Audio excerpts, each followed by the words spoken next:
Em nome do Pai, do Filho e do Espírito Santo. Amém. Ave Maria, Virgem poderosa, Imaculada Conceição, Rainha das Vitórias, que as vossas lágrimas de sangue destruam as forças infernais que se levantarem contra nós. Dileto e amado ouvinte deste programa aqui de Formosa, nossa diocese, e também de outras localidades, Salve Maria Imaculada. Meditando sobre as obras de misericórdias corporais, vamos fazê-lo hoje diretamente sobre a primeira obra de misericórdia corporal, dar de comer a quem tem fome. Nós vamos falar desses temas durante esses dias, sempre a partir também daquilo que nós temos no site do Santuário do Pai das Misericórdias da Canção Nova. Hoje retomamos do Evangelho de Nosso Senhor Jesus Cristo, que tem em conta todas as obras de misericórdias corporais baseadas nas palavras de Jesus do domingo passado, no Evangelho, Mateus 25, 31, 46, por ocasião da celebração de Cristo, o Rei do Universo, em que a partir dessas obras de misericórdia ali elencadas, o gênero humano será julgado no juízo final a partir disso. É relevante refletirmos sobre o dever do cristão de trazer essas obras de misericórdias para o seu dia a dia, o seu cotidiano, pois elas nos ajudam a descobrir as oportunidades que Deus nos dá para praticá-las, mediante a eficácia transformadora da palavra de Deus. O homem moderno, o homem atual, neste tempo marcado por profundas e rápidas transformações da sociedade e da cultura, com maior razão, é chamado a abrir-se ao conhecimento das verdades eternas. Assim, conscientizar-se-á de que é necessário corresponder a este apelo do Senhor Jesus, que, quando acolhido, reflete-se numa verdadeira conversão, trazida por meio das obras de caridade. O apóstolo São Tiago, no capítulo 2, 14, 17, diz o seguinte: de que aproveitará, irmãos, alguém dizer que tem fé, se não tiver obras? Acaso essa fé poderá salvá-lo? Se a um irmão ou a uma irmã faltarem roupas e o alimento cotidiano, e algum de vós lhes dizer: ide em paz, aquecei-vos e fartai-vos, mas não lhes der o necessário para o corpo, de que lhe aproveitará? Assim também, a fé, se não tiver obras, ela é morta. Este ensinamento do apóstolo se contrapõe à heresia de só se salvar pela fé, pois esta se afirma que a fé sozinha pode salvar sem a necessidade das boas obras, o que contradiz a palavra de Jesus. Então o rei dirá, Mateus 25, 34, 35, aos que estão à direita: vinde, benditos de meu Pai, tomai posse do reino que vos está preparado desde a criação do mundo, porque tive fome e me destes de comer. Aqui é bom ressaltar que a nossa Santa Igreja Católica, ela, desde o início da sua missão, foi sempre o locus, o lugar também dos pobres. Nós vemos isso acontecer nas portas das nossas igrejas, onde estão sempre os pobres a pedir um alimento, um agasalho, etc. E a gente sabe disso, que há sempre pessoas necessitadas. Você pode ir no país mais rico do mundo, que você vai encontrar alguém necessitado de ajuda, da bondade dos cristãos. Essa primeira obra de misericórdia corporal nos remete à oração que o Senhor Jesus nos ensinou. O pão nosso de cada dia nos dai hoje. Mateus 6,11, a oração do Pai Nosso. O que faz compreender que a fome é uma necessidade básica, inerente a todo ser humano. Por isso precisa ser suprida de maneira justa, visto que esta é a vontade de Deus que ama a todos, os justos e os injustos. Mateus 5,45.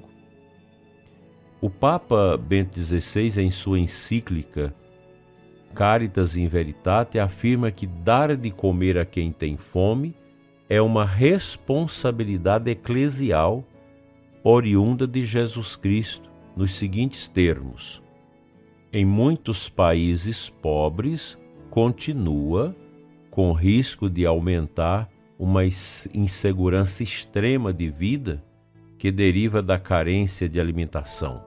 A fome ceifa ainda inúmeras vítimas entre os muitos Lázaros a quem não é permitido, como esperava o Papa Paulo VI, sentar-se à mesa do rico avarento.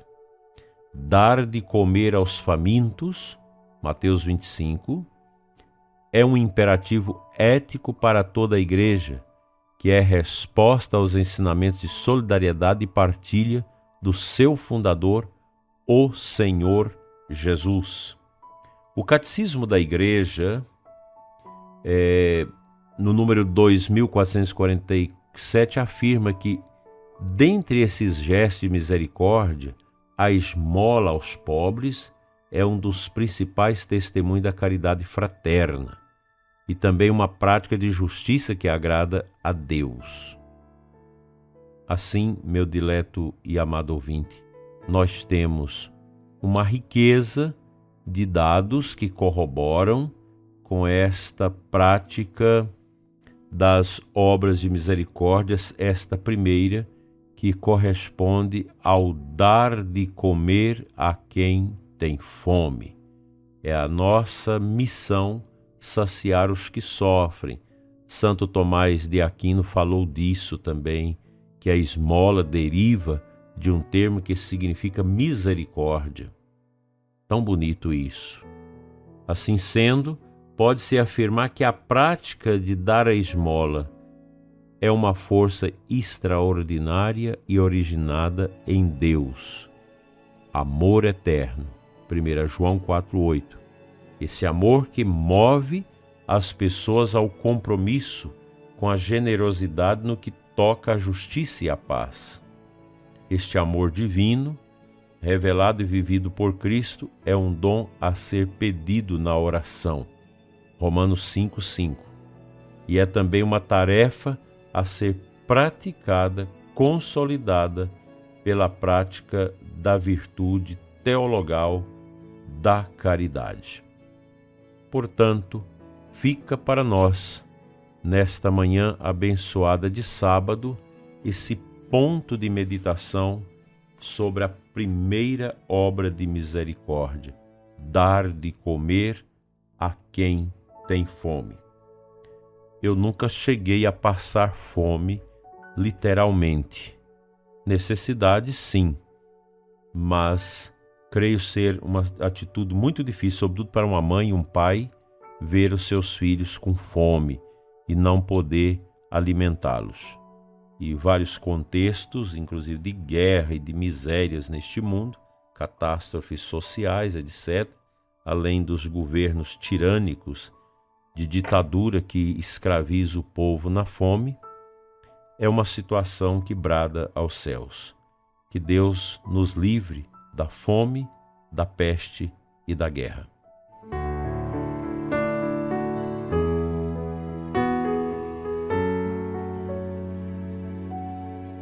A antífona da Sagrada Comunhão, na missa deste sábado, traz para nós uma citação do Salmo 116.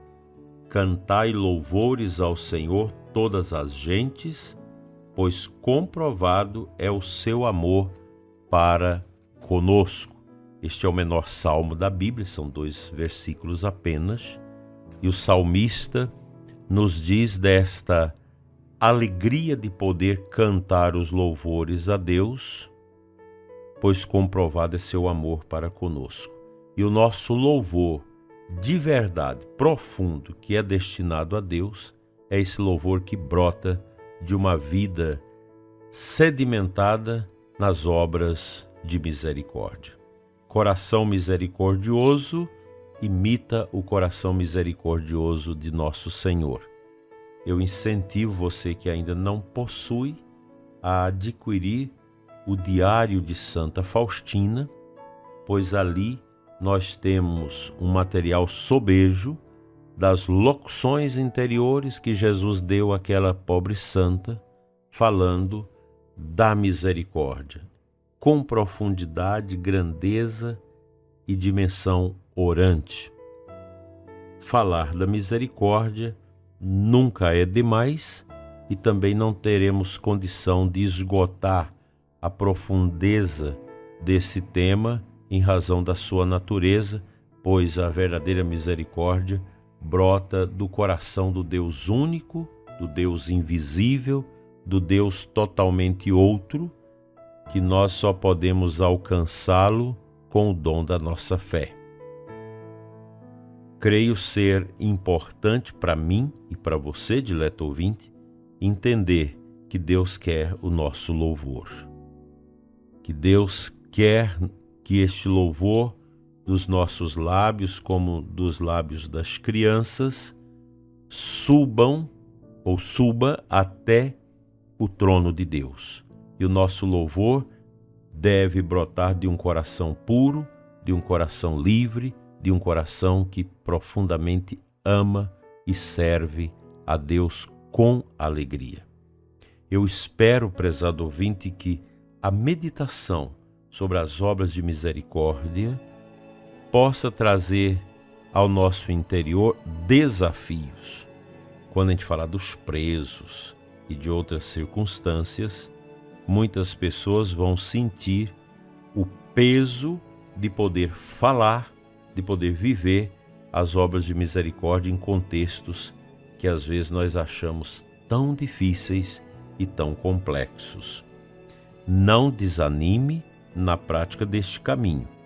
O que eu te assevero com toda a alegria do meu coração é que, realizando as obras de misericórdia, o nosso coração se torna mais livre, mais fiel e mais contundente naquilo que Deus nos chamar a realizar em bem da palavra e da salvação de toda a nossa humanidade. Assim seja.